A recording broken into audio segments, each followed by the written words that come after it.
Միացյալ Նահանգներում ամենաազդեցիկ հայկական կառույցներից մեկի, Ամերիկայի հայկական համագումարի նորանշանակ համանախագահ Թալին Յակոբյանը Կոնգրեսի ներկայացուցիչների պալատի հատկացումների ենթահանձնաժողովին կոչ է արել Հայաստանին հումանիտար և անվտանգային աջակցություն ցուցաբերել, ապահովել 907-րդ հոդվածի կիրարկումը և Բաքվի դեմ կիրառել պատժամիջոցներ Մագնիտսկու օրենքի համաձայն։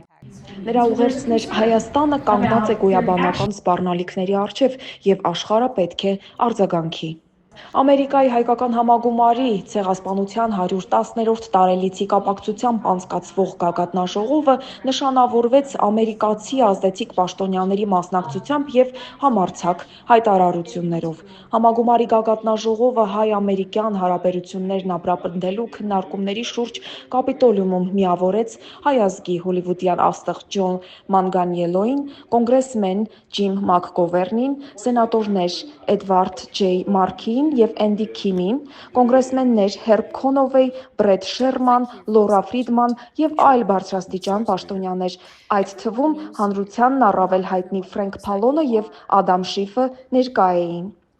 Ամերիկացի քաղաքական գործիչների ելույթներով կարմիր թելով անցնում էր պատմական անարդարությունը շտկելու, ցեղասպանության, ապա էթնիկ զտման միջով անցած ազգին նոր արհավիրքներից պաշտպանելու և ռազմագերիների վերադարձի անհրաժեշտությունը։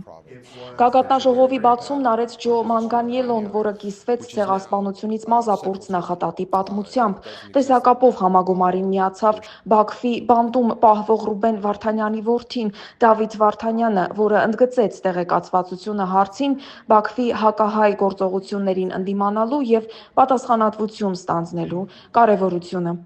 Համագումարը ստանձնել է նաև ամերիկաբնակ և հայաստանաբնակ երիտասարդ ակտիվիստների կրթության, հայկական շահերի առաջ մղման գործում ներգրավելու պատասխանատվությունը, ապահովելով հաջորդ ամերիկաբնակ սերնդի ներգրավվածությունը ազգային ինքնության և քաղաքական պրոցեսներում։ Աստղիկ Սարգսյան, Վաշինգտոնից, Ռադիոլուրի համար։